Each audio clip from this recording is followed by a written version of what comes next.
నమస్తే, welcome to Aadab Hyderabad.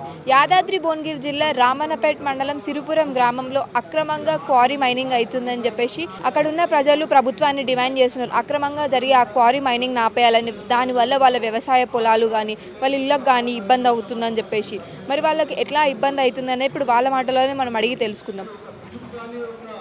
మాది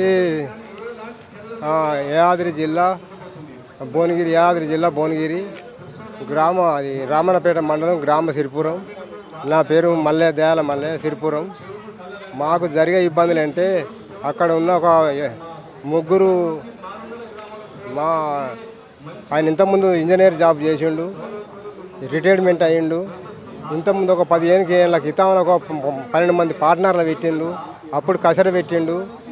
మళ్ళా ఈ మన ఆఫీసర్ల ఒత్తిడి వల్ల, మేము పెట్టిన అప్లికేషన్ల వల్ల, అన్ని విధాల రాజకీయ నాయకులకు, ముఖ్యమంత్రి దాకా పోయి కూడా అన్ని విధాలు మేము చేసి దీనివల్ల అప్పుడు బంద్ చేసుకొని ఒక 3 సంవత్సరాలు నడిపించి బంద్ చేసి, మళ్ళీ ఇప్పుడు ఆయన రిటైర్ అయిన తర్వాత మళ్ళీ ఇప్పుడు ఆయన అన్ని విధాల మంచిగా 100 కోట్లకు ఉంటూ మంచి విధాల మంచిగా బతుకుతాడు, మంచిగా ఉండు. ఇప్పుడు మళ్ళీ ఏంటంటే కిరాతకం మా భూముల మీద, మా రైతుల మీద కక్ష కట్టి ఇప్పుడు 6 నెలల సంది మళ్ళీ కంకర మిల్లు తాపించి, కంకర మిషన్ పర్మిషన్ లేకుండా, గ్రామ స్వీకరణ లేకుండా, రైతులని మాట్లాడకుండా అన్ని విధాల చేసి ఎవరితోటి లేకుండా అహంకార బలంతో మళ్ళీ అక్కడ కంకర మిల్ని ఓపెన్ చేసి మిషన్లు తెచ్చి నడిపించి ఇప్పుడు 3 నెలల సంది కంకర నడుస్తూనే ఉంది, సేల్ చేస్తూనే ఉండు. అన్ని విధాల ఊర్లకు, రైల్వేలకు, ఇండ్లకు, వాహనాలకు అన్ని దిక్కులు పంపించి రోడ్లకు కంకర సప్లై చేయడం జరిగింది. ఏ పర్మిషన్ లేకుండా అన్ని విధాలా చేస్తుండ్రు. మా భూములని చుట్టుపక్కల అంతా 70 మంది కుటుంబాలు ఉన్నాయి. అందరు భూమి తీసుకుండా అందరూ ఎవరు తీసుకోలేం మేడం. ఆయనకు ఉన్నది 15 ఎకరాలు, 6 ఎకరాలు. ఆ గుట్ట ఉంది, అక్కడ ఒక గుట్ట ఉంది మేడం.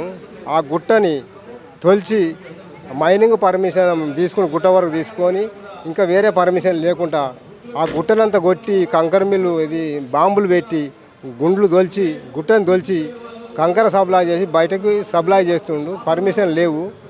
అక్కడ చుట్టుపక్కల గ్రామ స్వీకరణ లేకుండా, రైతుల పర్మిషన్ లేకుండా, రైతులను అడగకుండా మూర్ఖత్వం మీద చేసి అన్ని విధాల మమ్మల్ని, మా బోరు బావులన్నీ కూడిపోతున్నాయి. బోరు బావులు ఊడిపోయి మాకు తేటకు పోసే నీళ్లు ఇవాళ మొత్తం వండిపోస్తున్నాయి మేడం, కూడిపోయి.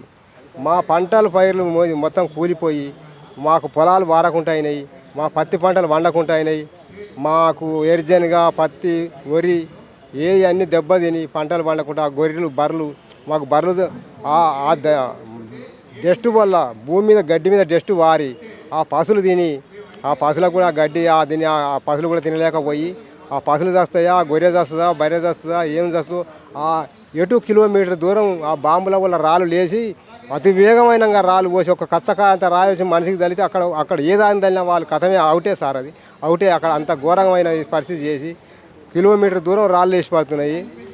ఈ గడ్డికి దీనికి మీరు అప్పుడు మైనింగ్ స్టార్ట్ చేసినప్పుడు పర్మిషన్ తీసుకురన్నారు గుట్టకి, మరి ఆ చుట్టుపక్కల వేసేటప్పుడు పోయి పోలీస్ స్టేషన్లో కంప్లైంట్ చేయలేదు? ఎవరికి చెప్పలేదు? పోలీసు వాళ్ళకి కంప్లైంట్ చేస్తే పోలీసు వాళ్ళే ఆయనకు అన్ని మీరు పర్మిషన్లు వచ్చినాయి, మీరు ఏం చేయలేరు పోయా, మేము ఏం ఒక సిఐ అండి మా దగ్గర రావణపేటలో, సిఐ గారి దగ్గర పోయి సంఘ సారు బాంబులు పడుతున్నాయి, రాళ్ళు పడుతున్నాయి అంటే ఆయనకు అన్ని పర్మిషన్లు ఇంతో అంతో ఏమైనా మీకు నష్టపరిహారం ఇస్తే తీసుకొని సపరేట్ అంటుకోరు అని చెప్పి పోలీసు వాళ్ళు కూడా మా దగ్గరికి వచ్చి నష్టపరిహారం ఏది ఇవ్వలేదు.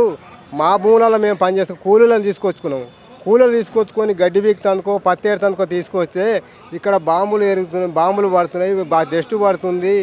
ఈ బాంబుల వాసనకు వంతులేని రోగాలు వస్తున్నాయి. మేము మీ భూముల కాడికి మేము గడ్డి బీకడానికి, పత్తి ఏరడానికి మేము ఎవరం కూడా రాము.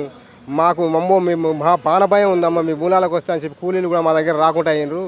మాకు ఆందోళనమైన అంత ప్రమాదం ఉంది మేడం. మాకు చాలా ప్రమాదంగా ఉంది. మేము అక్కడ భరించట్లేదు. తక్షణమే మైనింగ్ వల్ల మొత్తం ఎన్ని ఎకరాల భూమి వరకు లాస్ అవుతుంది? 300 ఎకరాల భూములు, 300-400 ఎకరాల భూములు నష్టపోతుంది. మీ సిరిపురంలోనే 300 నుంచి 400 ఎకరాలు ఉందా? సిరిపురంలో 3600 ఎకరాల భూమి పొలిమేరలో మొత్తం 300 నుంచి 400 ఎకరాలు 300 నుంచి 400 ఎకరాల భూములు ఖరాబ్ అయిపోతున్నాయి. మొత్తం దెబ్బతిని పంటలు, పైర్లు అన్ని విధాల 400 ఎకరాల భూములు నష్టపోతున్నాయి. కతిమే ఏం కావు. మరి ఇప్పుడు మీరు వాళ్ళ కాడికి పోయి అడగలేదా మా భూములు ఖరాబ్ అయితేనే మాకు ఇవ్వమని? దగ్గర పోయినాం అందే ఈ ఎంఆర్ఓ దగ్గర పోతే నాకు తెలియదు అంటాడు, కలెక్టర్ దగ్గర పోతే మాకు కూడా ఏం తెలియదు, ఆ మైనింగ్ ఆయన ఎరకంటాడు. మైనింగ్ ఆయన దగ్గర పోతే నేను సుత్తే సానం పెట్టి కొట్టుకుంటానికి ఇచ్చిన మైనింగ్ ఆయన అంటాడు.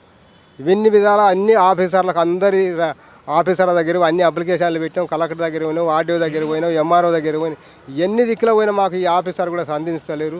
వాళ్ళు కూడా వాళ్ళ డబ్బులతోనో ఏందో మరి అక్కడ అదైనరు. నేను ఏంటంటే అధికారులకు ఆ రేవంత్ రెడ్డి ముఖ్యమంత్రి గారికి మీ తక్షణమే ఇది బంద్ చేయాలని మేము కోరుకుంటున్నాం మేడం.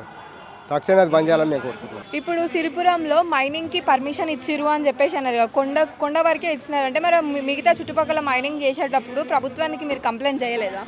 కంప్లైంట్ ఇచ్చాం మేడం, కలెక్టర్ గారికి మేము కంప్లైంట్ ఇచ్చాం. మైనింగ్ డిపార్ట్మెంట్ కూడా ఇచ్చాము. యాదాద్రి భువనగిరి ఆఫీసులో మేము కలెక్టర్కి ఇచ్చినప్పుడు ఒక కాపీ మైనింగ్ కూడా పోయి, అయినా వాళ్ళు మైనింగ్కి ఇచ్చిర్రు కానీ క్రషర్ స్టార్ట్ చేయడానికి ఇవ్వలేదు, ఎస్టాబ్లిష్కే ఇచ్చారు. ఈ సిఎఫ్ఓ కంకర్ అంతా అమ్ముతుర్రు అది ఇల్లీగల్గా అమ్ముతుంది, లీగల్గా కాదు. అప్పుడు పోలీసు వాళ్ళు ఏం చేయలే? పోలీసు వాళ్ళే సపోర్ట్, పోలీసు వాళ్ళతోటి మేము చెప్పినాం, పోలీసు వాళ్ళ దృష్టి కూడా తీసుకువెళ్ళాం. పెట్టినా కూడా వాళ్ళకి అన్ని పర్మిషన్ ఉన్నాయి, ఆయన చేసుకుంటున్నాడని అనడం జరిగింది. అది పర్మిషన్ లేవు, వాళ్ళు పోయి తెలుసుకుంటా అన్నాడు సిఐ గారు. నేను వెళ్ళి వాళ్ళకి ఏ పర్మిషన్ ఉన్నాయో తెలుసుకుంటా అని ఎస్ఐ గారు అన్నాడు. కానీ పోయారు కానీ ఏం పర్మిషన్ ఉన్నాయని మనకు చెప్పలేదు. అది వాళ్ళ మధ్యన ఉంది అంతే. ఇంకా మిగతా లీడర్స్కి లెటర్స్ ఇవ్వలేదా పర్మిషన్ వీటి గురించి? ఇప్పుడు మిగతా మైనింగ్ మినిస్టర్కి కానీ వేరే మినిస్టర్స్ కానీ ఇవ్వలేదా? రాజకీయ నాయకులకు ఇవ్వదలుచుకోలేదు, ఇవ్వలేదు. దేనికి వాళ్ళు ఇస్తే ఇక వేరు రకాలుగా ఉంటుంది, దాన్ని ఇబ్బంది పట్టించుకోరు ఎవరు. మేము లెటర్లు ఇవ్వలేదు, ఎందుకంటే మేమే అఖిలపక్ష కమిటీ, ఊర్లో అన్ని పార్టీలతో అఖిలపక్ష కమిటీ ఏర్పాటు చేసుకున్నాం. అంటే కాంగ్రెస్ అంటే అలా బ్రదరే కాంగ్రెస్ కాబట్టి ఆయన రాలేదు. అలాగే టీఆర్ఎస్, సిపిఎం, అలాగే మిగతా పార్టీలతోటి బీజేపీ వీటితోటి మేము ఒక అలయన్స్ ఏర్పాటు చేసుకుని ధర్నా చేసినాం. 13/6/2026 నాడు ధర్నా చేయడం జరిగింది ఈ అఖిలపక్ష కమిటీ ఆధ్వర్యం. ఇప్పుడు ఈ మైనింగ్ స్టార్ట్ అయ్యి ఇప్పుడు మీరు ఎన్ని నెలలుగా ఇబ్బంది ఫేస్ చేస్తున్నారు? ఇది స్టార్ట్ అయ్యి జనవరి నుంచి స్టార్ట్ అయ్యింది. ఆయన పర్మిషను డిసెంబర్ 30 నాడు ఆయనకు పర్మిషన్ ఏది సిఎఫ్ఈ వచ్చింది. అప్పటి నుంచి చిన్నగా వచ్చేసి ప్లేస్ గుర్తించడం, గుంటలు తీయడం అవంతా స్టార్ట్ చేసాం. అప్పుడు మనకు అందరికీ పెద్ద తెలియదు. తర్వాత క్రమక్రమంగా అర్థమైపోయి మొదలు పెడితే ఇబ్బంది అనేటువంటిది ప్రజలలో కొంచెం ఆలోచన ఎప్పుడైతే వచ్చిందో అప్పుడు కలెక్టర్ గారికి రిపోర్టు ఇవ్వడం జరిగింది, లెటర్లు ఇవ్వడం జరిగింది. ఆ తర్వాత మైనింగ్ డిపార్ట్మెంట్కి ఇవ్వడం. మైనింగ్ వాళ్ళు మాకు సంబంధం లేదు, అది ఎలాగ ఎంఆర్ఓ వాళ్ళకి తెలిసి మాకు ఈ సంబంధం లేదని బుకాయించడం అనేటువంటి జరిగింది. కానీ ఇచ్చేది మైనింగ్ వాళ్ళే, ఏది పేలులకు వాళ్ళే ఇవ్వాలి. అది వాళ్ళే ఇచ్చారు, లైసెన్స్ కూడా వాళ్ళు ఇచ్చారు, మైనింగ్ వాళ్ళే ఇచ్చారు. మరి అట్లాంటప్పుడు మీ చుట్టుపక్కల మీకు ఎఫెక్ట్ అవుతున్నప్పుడు మీరు నష్టపరిహారం అడిగినారా? నష్టపరిహారం అడగొద్దు, మూసేయాలని కోరుతున్నాం. నష్టపరిహారం మాకెందుకు? నష్టపరిహారం అంటే వేరే అవుతుంది, నష్టపరిహారం మాకు వద్దు. మీరు ఎఫెక్ట్ అవుతున్నారు కదా సౌండ్స్ వల్ల, పొలాలు పోతున్నాయి, మీకు ఏం సరిగ్గా ఉండట్లేదు కదా, మరి ఏం డిమాండ్ చేస్తారు ప్రభుత్వం? క్రషర్ బంద్ కావాలని కోరుకుంటున్నాం. పర్యావరణం దెబ్బతినొద్దు, క్రషర్ బంద్ కావాలి. నువ్వు చేసుకో, అభివృద్ధిని మేము వ్యతిరేకిస్తలేము, అభివృద్ధి చేసుకో. మాకు పొల్యూషన్ రాకుండా చూడు, మా పౌడర్ మా భూములలోకి రాకుండా చూడు, ఆ రాళ్ళు మా భూములలో పడకుండా చూడు. అవన్నీ వల్ల ఇంకా ఏమేమి సమస్యలు వస్తున్నాయి? రాళ్ళు పడ్డం, పౌడర్, ఇంకా పౌడర్ రావడం, సౌండ్ పొల్యూషన్, ఆరోగ్య సమస్యలు అంటే ఇక వస్తాయి ఇప్పుడే కదా. ఆ దుమ్ము వచ్చి చేరితే బ్రాంకైటిస్, అస్తమా ఇటువంటి, తర్వాత అది టీబీ, తర్వాత క్యాన్సర్ దారిచ్చే ప్రమాదం ఉంది. అందుకనే ఇవన్నీ రైతుల పిల్లలకు కానీ పెద్దలకు కానీ వచ్చే అవకాశాలు ఉన్నాయి. ఊర్లోకి వెళ్ళి క్రషర్ టిప్పర్లు పోవడం వల్ల ఆ దుమ్ము ఇళ్లలోకి చేరడం ఇదంతా జరుగుతుంది. ఇదంతా జరిగినప్పుడు పిల్లలకు ఉంటాయి. రోడ్డు బండి క్రషర్లు వెళ్ళడం వల్ల పిల్లలకు, వృద్ధుల ప్రమాదానికి గురయ్యే ప్రమాదం కూడా ఉన్నది. ఇది మేము చెప్తున్నాం గ్రామ ప్రజలకు. మేము కరపత్రం వేసాము, కరపత్రం ద్వారా తెలియజేసినాం. కానీ కొంతమంది పట్టించుకుంటారు, కొంతమంది పట్టించుకోవట్లేదు. ఇవాళ సమస్యలు ఉంటే అనుకుంటారు తప్ప నేను పోకుండా ఏంది అందరు పోతురు కానీ అనుకుంటారు. ఆ పరిస్థితి ఇవాళ ప్రజలలో ఉంది. ఇప్పుడు ఈ అక్రమ మైనింగ్ వల్ల ఎంతమంది కుటుంబాలు నష్టపోతున్నాయి, ఇబ్బంది పడుతున్నాయి? సుమారు ఒక 40-45 కుటుంబాలు దెబ్బతిన్నాయి. దెబ్బతినడం అంటే ఆ డస్ట్ వచ్చి పంట పొలాల మీద చేస్తే అది అట్టుకుంటుంది. ఫస్ట్ ఆకులకు బిర్రగా అట్టుకొని నిండా పేరుకోవడం వల్ల కిరణజన్య సంయోగక్రియ జరగాలంటే కిరణజన్య సంయోగక్రియ పిండి పదార్థాలు అవుతాయి. అప్పుడు పంట పండుతుంది. అయితే ఇది పంట దెబ్బతినిపోతుంది, దిగుబడి తగ్గుతుంది, ఆ మొక్కలు కూడా చనిపోవడం జరుగుతుంది. కనీసం ఇప్పుడు ఆ 40 నుంచి 50 మందికి ఎంత పొలం ఉంటుంది అందాది ఎన్ని ఎకరాలు నష్టపోతుంది? సుమారు 150 ఎకరాల వరకు నష్టపోతుంది. 150 ఎకరాలు. ఇంకా దూరంగా ఉంటే ఇంకా 300 వరకు కూడా పోతుంది. దగ్గరలో ఉన్నది 150 ఎకరాలు. దగ్గరలో ఎక్కువ ఎఫెక్ట్ అయ్యేది 150 ఎకరాల వరకు. మొత్తం అయితే 300 దగ్గర దాకా వస్తుందా? 300 జర దూరం ఉంటుంది కాబట్టి గాలికి డస్ట్ ఒక దగ్గర ఉండదు కదా, ఎటు గాలి వీస్తే అటు పోయిపోతుంది. అట్లా ఎఫెక్ట్ అయ్యే అవకాశం 300 ఎకరాల వరకు ఎఫెక్ట్ అయ్యే అవకాశం ఉన్నది. శిల్పురం గ్రామం మా గుట్ట డేంజర్ ఉంది. మేము ఉండంగా గుట్ట కింద ఉండాల లేదు. మాకు గింత తలం గుట్టు ఇచ్చి పెట్టి తలం లేదు గుట్టపుంట. మాకు తెచ్చి అది పెట్టిండు. మాకు అనేకం అట్ట ఒక 3 ఎకరాలంతా ఆయన కొన్నాడు. ఒక ఆమె నాసు అంటే ఆమె అమ్మితే అయితే దాంట్లో వచ్చి గుట్టకు పొక్క పెట్టిండు.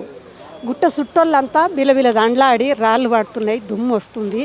మా చెట్లు పెట్టిండు. దాని చుట్టూ ఎన్నడు మేము కుర్మలం అన్నట్టే కానీ ఎన్నడూ మేక గొర్రె నీ పసరం నీ జాగల చోటు పెట్టింది లేదు. మేము చీక్ కంప్ వేసిండు. చీక్ కంప్ వేసి చెట్లు పెట్టిండు. చెట్లు పెట్టుకున్నాక ఆయన దాంట్లోకి మేము ఎన్నడూ అక్కడ మళ్ళీ చూడలే. మాతో ఏందో మేమే పోయినాం, మా దాంట్లో ఏందో మేము పోయినాం. ఇప్పుడు మాత్రం కంకర మిషన్ తెచ్చి యువతలు ఉన్న గుట్ట అవతలకు పొక్క పడతాడు చేసిండు. కానీ ఎవరే కానీ గుట్ట పొంట చెంటు భూమి ఏమన్నా పొరం బొక్కుంది ఇది మీది కూడా న్యాయం కాదమ్మా అని మమ్మల్ని అడగొచ్చు. కానీ అడగాలి, చూడాలి. కానీ గుట్ట మీద ఒక రాయి వేస్తే అది డొల్లి వచ్చి ఏడబడుతుందో అది కూడా చూడాలి మీరు. గుట్ట మీద ఒక రాయి వేస్తే డొల్లి వచ్చి నా శిలకల పడుతుంది. నేను 3 ఎకరాలు వేసుకున్నా. ఇప్పుడు ఇత్తులు పెట్టొస్తే మందికి డాము అంటే మంది అంతా భయపడుతుంది. రాళ్ళు వచ్చి పడుతున్నాయి. మాకు అబులకినం జరుగుతుంది. మమ్మల్ని మందరు ఇచ్చినవారు లేరు. ఆయన ఏమన్నా అంటే మస్తు ఆడంగా వచ్చి ఇద్దరు చూస్తుర్రు, ఈడంగా వచ్చి ఇద్దరు చూస్తుర్రు, ఆడ మనుషులు అంటుర్రు, నేను బంధు పెట్టినా అంటుండు, చూసిరా పోరా అంటుండు. కానీ అన్నీ కళ్ళ ఒక్క బాజు మొత్తం ఆడుతుండు. ఒక్క బాజు మొత్తం తిరిగి చూడను కూడా చూస్తలేడు. రాళ్ళు కూడా కొనబోతుండు. ఒక బాజు కొనబోతుండు. తొవ్వలు ఉన్నాయి అటు, ముఖం ఉంది అటు, అది చేరకపోతుండు. మా ఇంకో దిక్కు మాత్రం పిల్ల కూడా మళ్ళీ చూస్తలేదు. గుట్ట అవతలకి నువ్వు పొక్క పెట్టినవా పెట్టలేదా, శిలకలు పడుతున్నాయా పడతలేవా అని ఒక్కటి పావంది.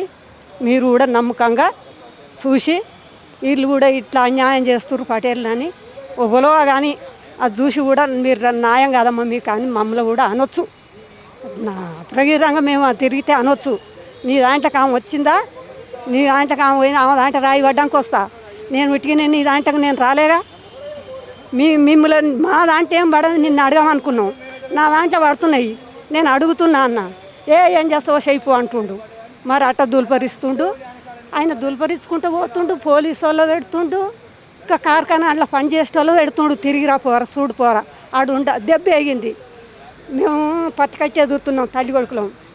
దెబ్బ వేగింది, రాయి పడ్డది.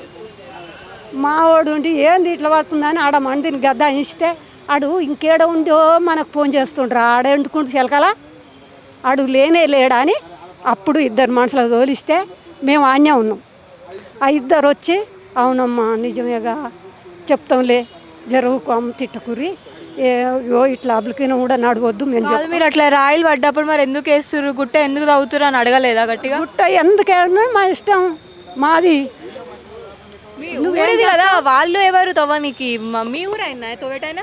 తోవేటైన కూడా మా ఊరు ఆయన అప్పుడు మీరు ఆపలేదా? ఆయనకు పెద్ద నౌకరు వచ్చింది. అప్పుడు పెద్ద నౌకరు వస్తే ఊళ్ళకెళ్ళి వెళ్ళిపోయారు. ఆ ఊర్లోకి వెళ్ళిపోయినాడు. మళ్ళీ ఊర్లోకి వచ్చి ఎందుకు తవ్వుతున్నాడు? మళ్ళీ ఊళ్ళోకి వచ్చి ఓ 3 ఎకరాలు అమ్మితే కొన్నాడు. గుట్టపొంటనే కొన్నాడు. ఆ 3 ఎకరాలు ఉండొచ్చుగా. ఆ 3 ఎకరాలు గుట్టకాడుందా? గుట్టపొంటనే. గుట్టకాడు ఉంటే గుట్టకాడ తవ్వుకోవాలి. గుట్టను ఎందుకు తవ్విండట? గుట్టను తవ్వుతుండు. ఇక మమ్మల్ని దద్దరు లేచిండు. ఇప్పుడు పసులు వాడలేదు, గుంటక కొట్టుకునే లేదు. 10 మంది కూలోళ్ళు పోతే అమ్మ అంతా డాము అంటుంది. కుర్రా మమ్మల్ని చంపుతావా, మాకు చచ్చినాక ఏం గట్టి. అంటే ఇప్పుడు ఆ గుట్ట తవ్వడం వల్ల మీకు కూలోళ్ళు వస్తలేరు, పంటలు మొడలు పంటలేవు, ఏమైతలేవు. పంట లేవు. ఇప్పుడు 4 నెలలు 4 నెలల సంది పని వాళ్ళన్న కూలి పిలిస్తే వస్తలేరు. పోలు లేవు, పొలాలు లేవు. పత్తి చేనులు గింజలు పెట్టినాం. గింజలు ఇక అప్పటి సంది 4 నెలల సంది పెట్టుకున్నాం కాబట్టి ఇప్పుడు మొలిచినాయిగా. ఇప్పుడు గడ్డి వీక్తందుకు పిల్లలు వస్తలేరు. అంటే అప్పుడు పత్తి గింజలు పెట్టేటప్పుడు ఏం సౌండ్ రాలేదు. అప్పుడు ఎక్కువ ఇయ్యలేదు. వేసిండు అనుకో, వేసినా కానీ అక్కడక్కడనే కూలిపోయించారు, ఏమంత రాలే.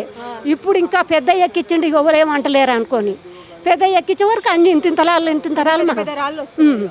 కానీ ఇల్లు మీద నీ పడితే ఇల్లు కింద పడ్డట్టే. ఇల్లు మీద ఏమైనా పడ్డాయా రాళ్ళు ఇప్పటివరకు? ఇల్లు మీద ఏం బల్లె చిలకలనే ఇల్లు అని, కానీ గుట్ట అంత ఎత్తుంది, గుట్ట పొంటకి ఇంత స్థలం లేదు, చుట్టుపక్కల ఖాళీ స్థలం లేదు. కాలి గుట్టకు లేదు పొరంపొక్క అనేది. మా పట్టాలు ఉన్నాయి, ఆ పట్ట కాగితాలు చూసి న్యాయం నడపవలసి ఉంది, బంద్ చేయాలి. ఇంతమంది వచ్చి మీ పట్టణంలో పడాలని చూస్తుర్రు. ఆయన పట్టణంలో వాడి ఇంత కుప్ప సంపాదించిండు, పోలు పోస్తాడట. మరి మేము ఏడ పోయారు, అంతమందికి వస్తున్నారు వాళ్ళు, మేము పోయాలంటే పోస్తాం. ఇప్పుడు మొత్తం ఎంతమంది ఇబ్బంది పడుతున్నారు ఇప్పుడు ఆ గుట్ట వల్ల? ఇప్పుడు 60 మంది. 60 మంది. ఎన్ని ఎకరాలు ఉంటుంది? ఆయన ఒక 3 ఎకరాలు ఉంటుంది, ఒకళ్ళు 20 ఎకరాలు ఉన్న వాళ్ళు ఉండ్రు, 8 ఎకరాలు ఉన్న వాళ్ళు ఉండ్రు, 4 ఎకరాలు ఉన్న వాళ్ళు ఉండ్రు. నీకెన్ని ఎకరాలు ఉన్నాయి? నాకు 3 ఎకరాలే ఉంది. ముచ్చట 3 ఎకరాలు అయినా ఆయన పడ్డనే, మళ్ళా ఆ పడ్డ రాయి నాదంటేనే పొరి పడేది. చూసి నేను చెప్పిన అంతే ఉండాలి, ఆడికొచ్చి చూసిన అంతే ఉండాలి. బిడ్డ అవద్దం ఆడొద్దు. మరి అట్లా రాయి పడ్డాక మీ పొలంలో తర్వాత వాళ్ళకి ఫోన్ చేసి వచ్చి తీస్తారా, లేకపోతే మీరే తీసేసుకోవాలా?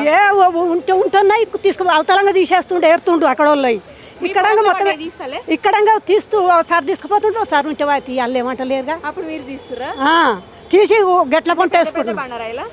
ఇంత రాళ్ళు పడుతున్నాయి, గెట్ల పంట వేసుకుంటుర్రు. ఏం చేస్తాం, గుట్ట పంటనిగా గుట్టకేస్తున్నాం. మరి ఏం చేయాలి?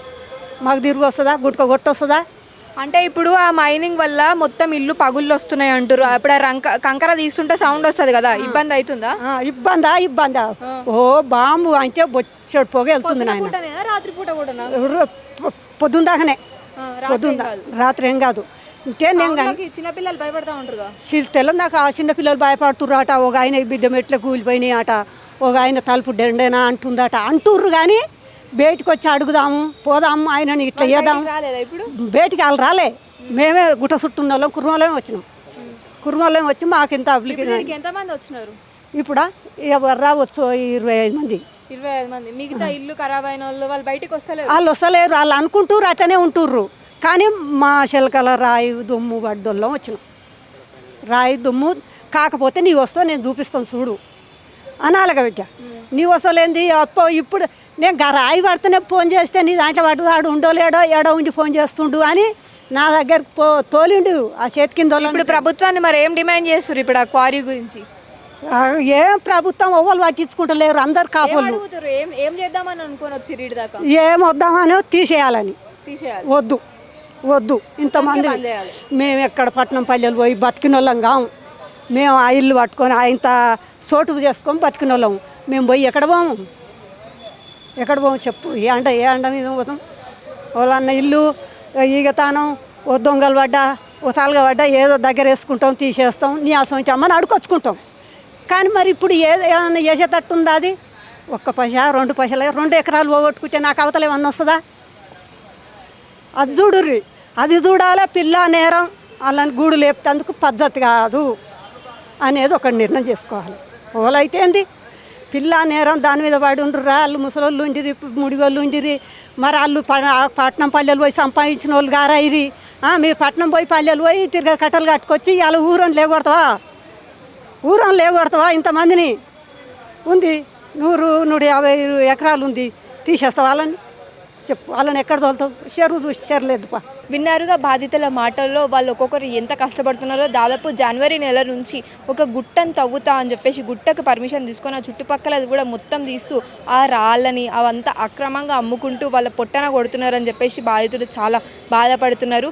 దానివల్ల వాళ్ళ పంట పొలాలు పండట్లేవని, రాళ్ళు పడుతున్నాయని, వాళ్ళ ఇల్లు సరిగ్గా ఉండట్లేవు, కొంతమంది మెట్లు ఇరిగిపోయినాయి, డోర్లు వస్తున్నాయని 50-60 మంది దాకా 50-60 కుటుంబాలు ఇబ్బంది పడుతున్నాం. దాదాపు 300 ఎకరాల వరకు. కానీ ఇక్కడ వరకు మాత్రం కేవలం 20-25 మంది మాత్రమే వచ్చినారు. వాళ్ళు కోరేది ఒకటే, తక్షణమే ఆ క్వారీని ఆపేయాలి, ఎలాంటి పర్మిషన్ లేకుండా రన్ చేస్తున్న ఆ క్వారీని ఆపేయాలి, ఆ కంకర్రాళ్ళు అవన్నీ తీసేస్తేనే వాళ్ళు ఏమని అడుగుతున్నారు ఒకటే అంటే, మేము ఎక్కడికి పోలేము, మా బతుకు అది, మా బతుకు మా పొలము, మేము అందుకే ఆ పొలం చేసుకుని బతుకుతాం, ఇప్పటికైనా ఆ క్వారీలు ఆపేయండి అని చెప్పేసి వాళ్ళు ప్రభుత్వాన్ని డిమాండ్ చేస్తున్నారు. మరిన్ని వార్తల కోసం ఆదాబ్ హైదరాబాద్ని సబ్స్క్రైబ్ చేసుకోండి.